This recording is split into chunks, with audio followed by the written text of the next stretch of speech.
Welcome to our YouTube channel. अगर आप इस चैनल पर नए हैं तो सबसे पहले चैनल को सब्सक्राइब कर दीजिए एंड बेल आइकन ज़रूर प्रेस कर दीजिए ताकि आपको आने वाली हर एक वीडियो की नोटिफिकेशन सबसे पहले मिल सके। जैसा कि आप सब जानते हैं, हमारी चल रही है NTA UGC नेट का जो पेपर नंबर 1 है, यूनिट नंबर 1 है, उसका टीचिंग एप्टीट्यूड, उसके हम लोग MCQs कर रहे हैं। ऑलरेडी 4 पार्ट्स कवर अप हो चुके हैं जिनके लिंक आपको डिस्क्रिप्शन बॉक्स में मिल जाएंगे।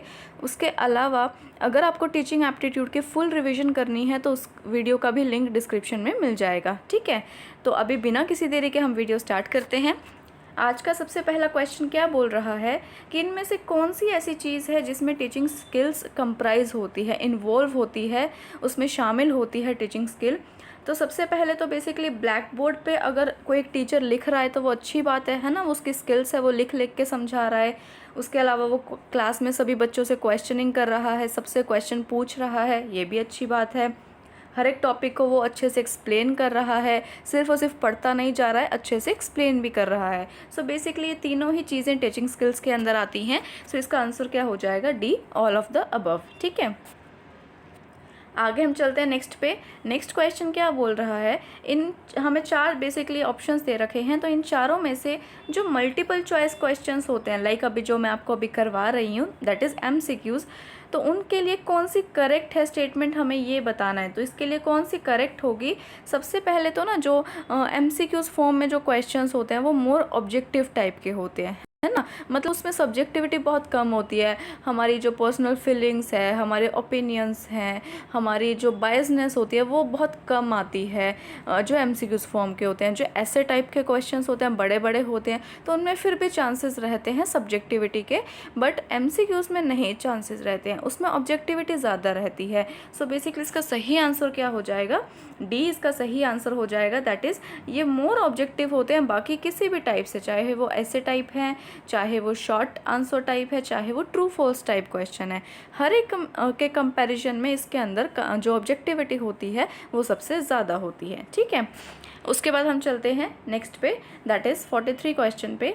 इन चारों में से कौन सी स्टेटमेंट सही है, करेक्ट कौन सी स्टेटमेंट है, हमें ये चीज़ बतानी है। सबसे पहले इसने पूछा क्या, इसने सिलेबस और करिकुलम के बारे में पूछा है। 2 चीज़ें इसने इसके अंदर मेंशन की है बेसिकली। तो इसका सही आंसर क्या होगा? ए इसका सही आंसर होगा। क्यों होगा इसका सही आंसर ए? वो इसीलिए होगा कि सबसे पहले तो करिकुलम क्या होता है।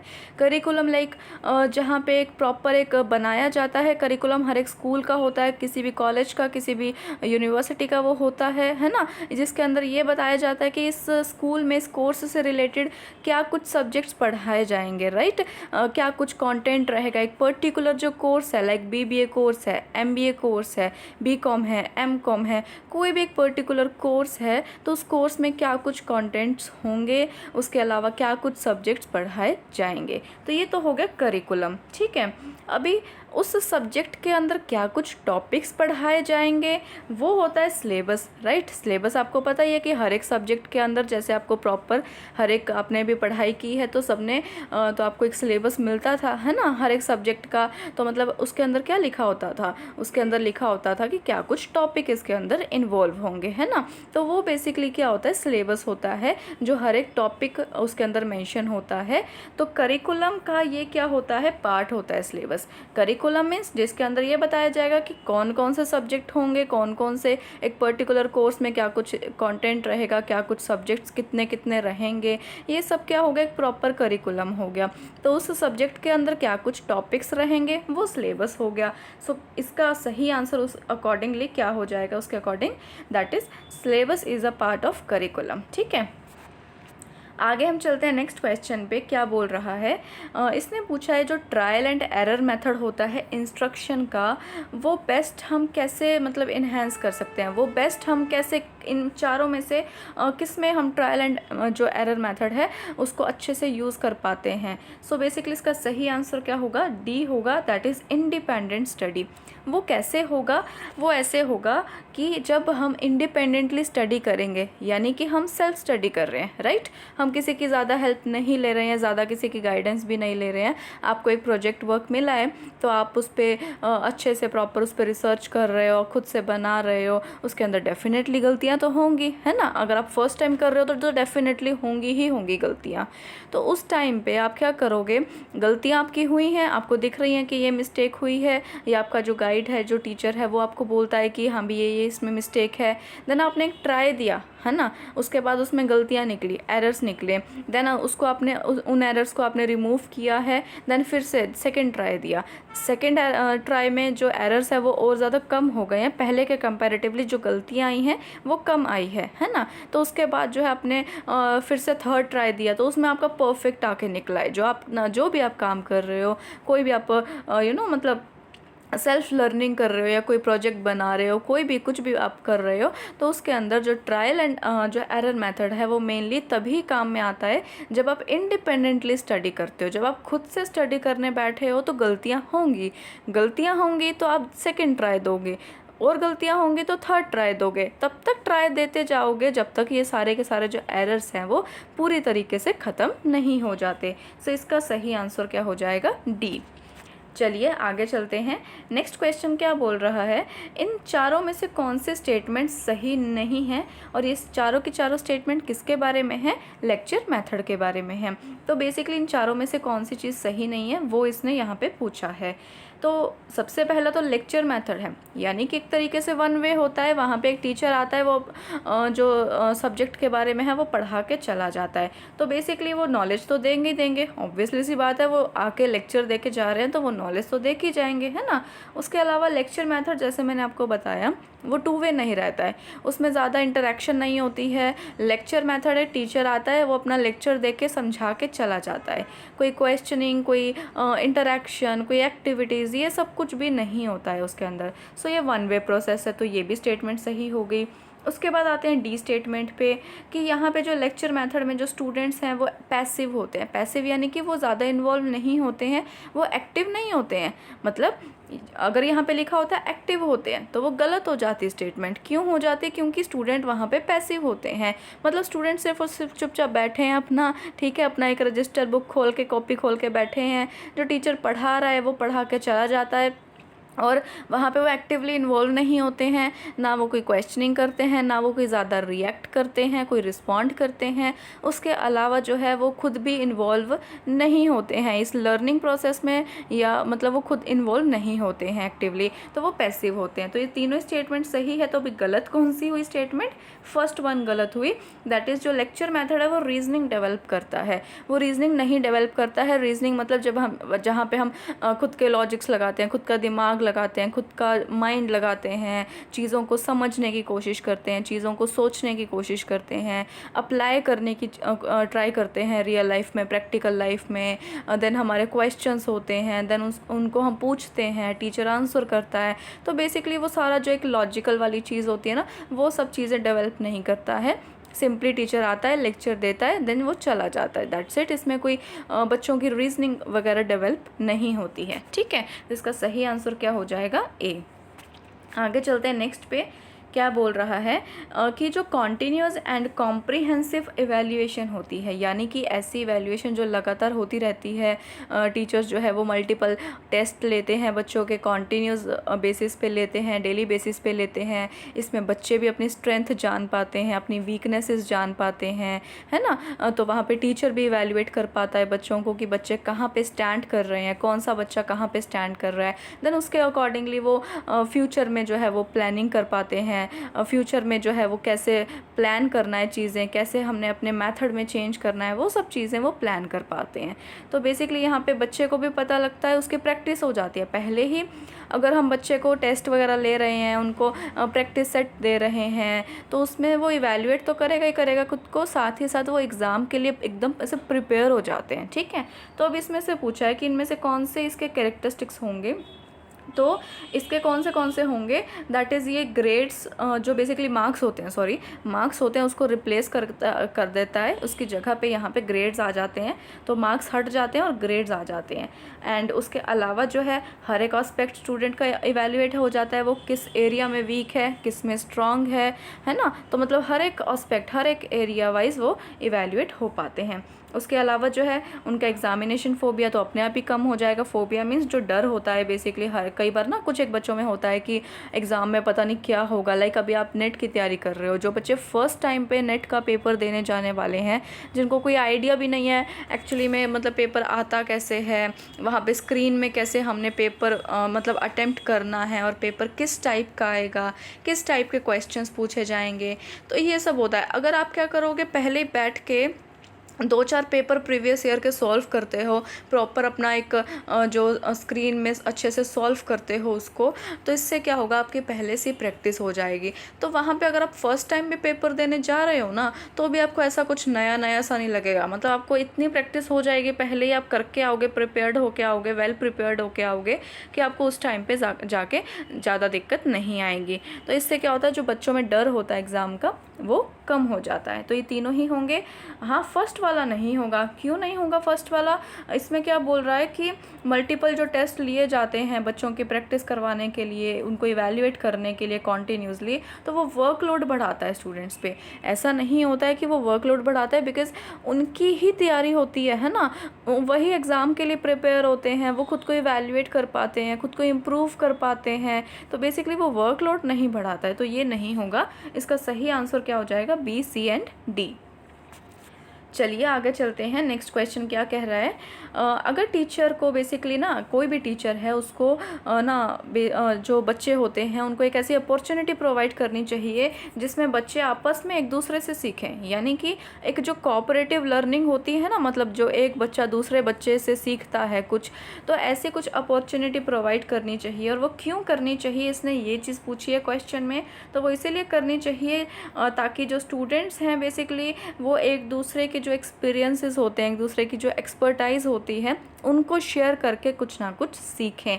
तो ये हर एक टीचर को ये एक अपॉर्चुनिटी हमेशा देनी चाहिए बच्चों को।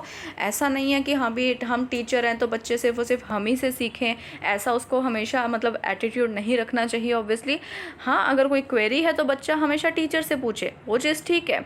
कोई भी क्वेरी है बच्चे की चलती क्लास में, तो ऐसा नहीं है कि एक बच्चा दूसरे बच्चे से पूछ रहा है, ये चीज़ नहीं होनी चाहिए। वो टीचर उसके लिए प्रेजेंट है।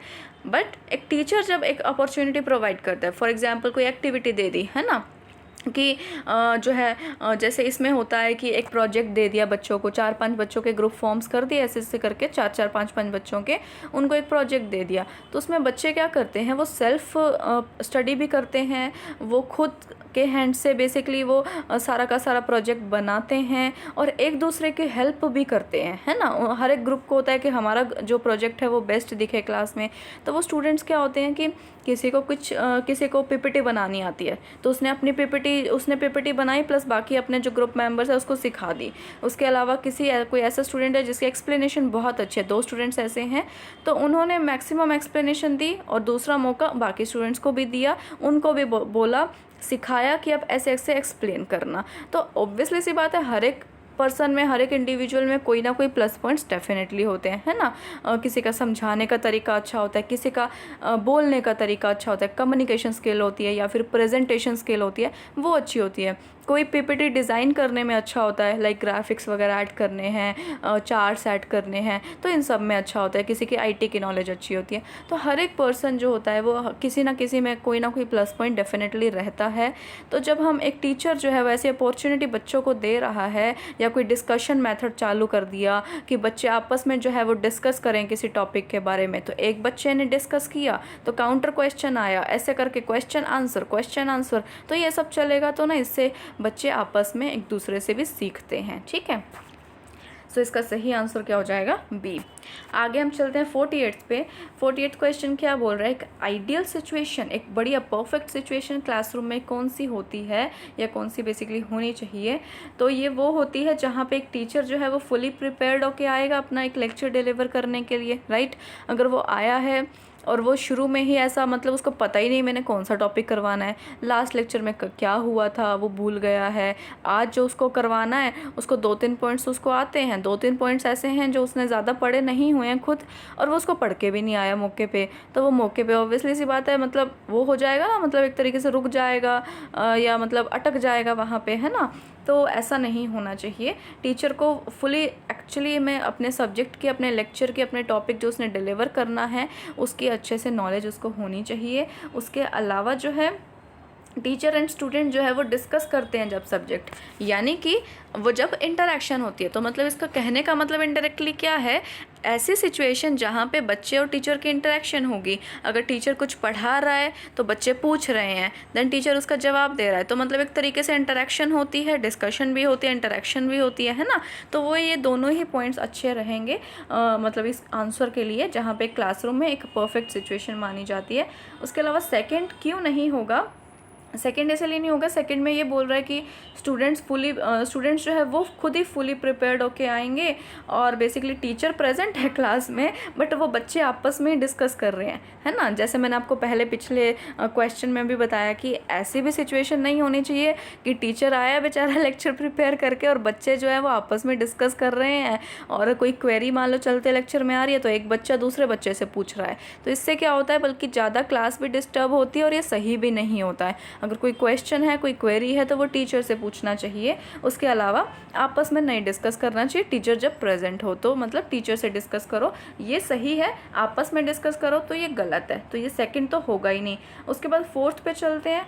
फोर्थ क्या बोल रहा है कि टीचर जब ऑडियो विजुअल एड्स का यूज़ करता है लेक्चर देते हुए, लेक्चर के टाइम पे, तो ठीक है, ये अच्छी बात है कि अगर वो कुछ ना कुछ एक्स्ट्रा चीज़ों का यूज़ कर रहा है एक अपने लेक्चर को इंटरेस्टिंग बनाने के लिए, बच्चों के कॉन्सेप्ट्स को क्लियर करने के लिए, मोर क्लियर करने के लिए, तो ये वाला पॉइंट सही तो है कहीं ना कहीं।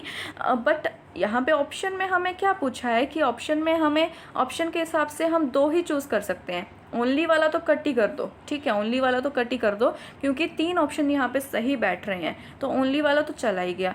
अभी बाकी जो 2 ऑप्शन बचे वो कौन से हैं, फर्स्ट ऑप्शन है, ठीक है, उसके बाद थर्ड ऑप्शन है, उसके अलावा थर्ड ऑप्शन है एंड फोर्थ ऑप्शन है, राइट।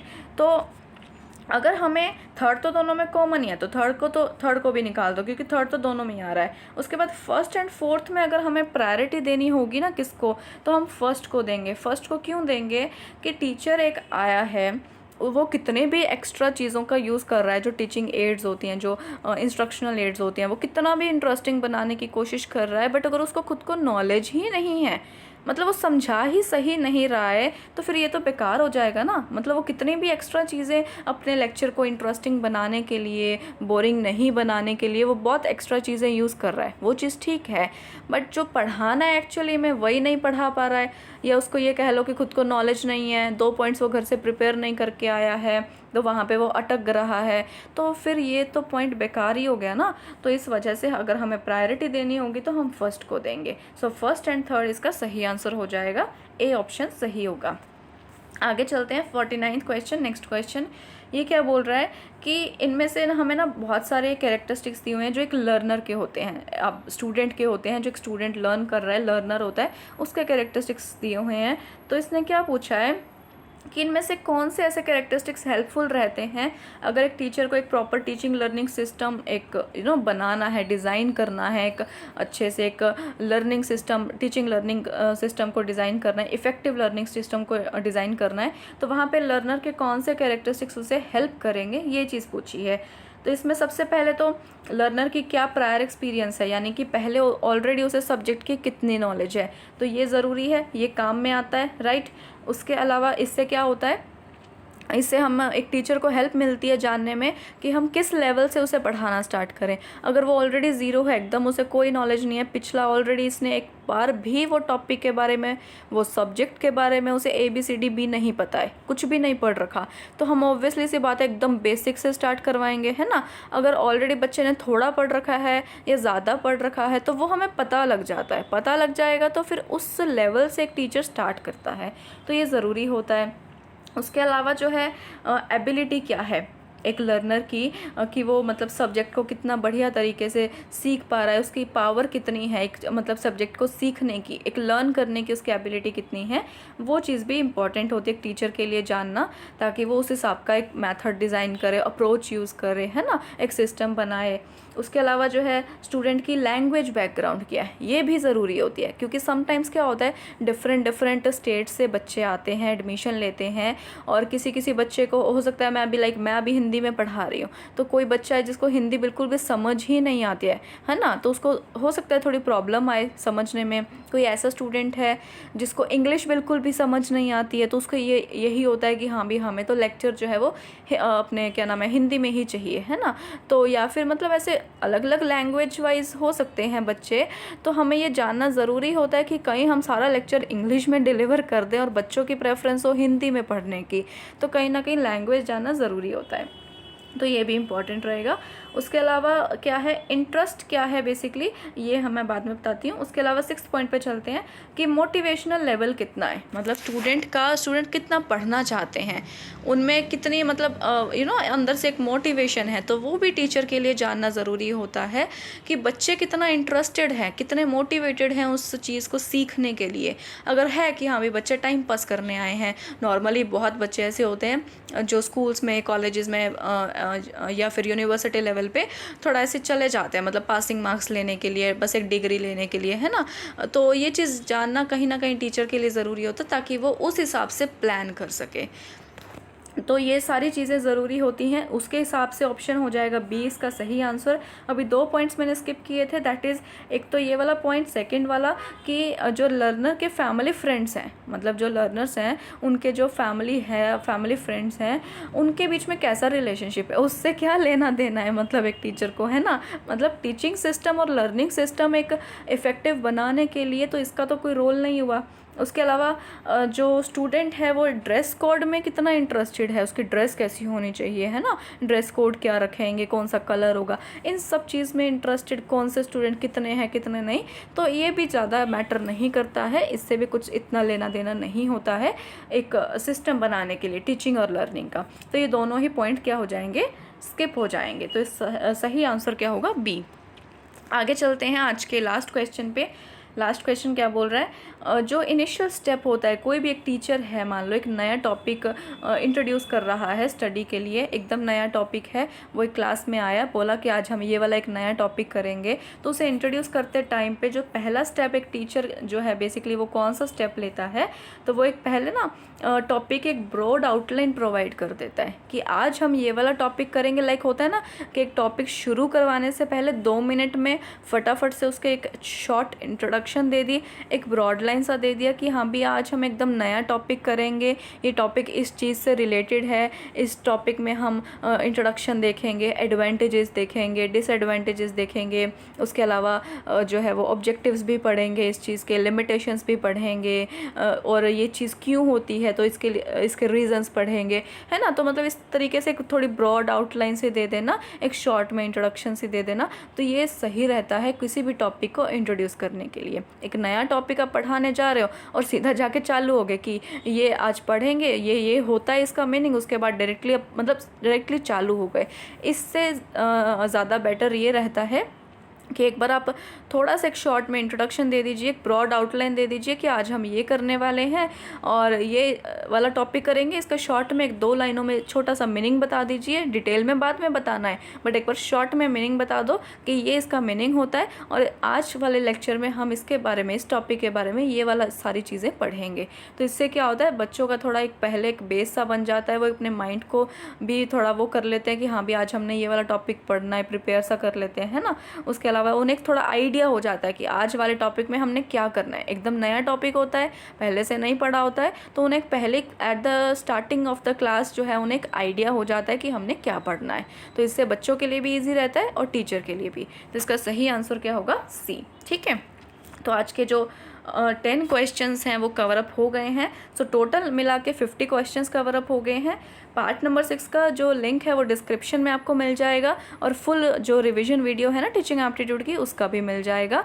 तो वीडियो कैसी लगी हो वो कमेंट करके ज़रूर बताइए। कोई कमी लगी हो तो वो भी बताइए। उसके अलावा वीडियो को लाइक ज़रूर कीजिए। जो बच्चे नए हैं इस चैनल पे वो सब्सक्राइब भी कीजिए और बेल आइकन भी प्रेस कर दीजिए। Thank you so much.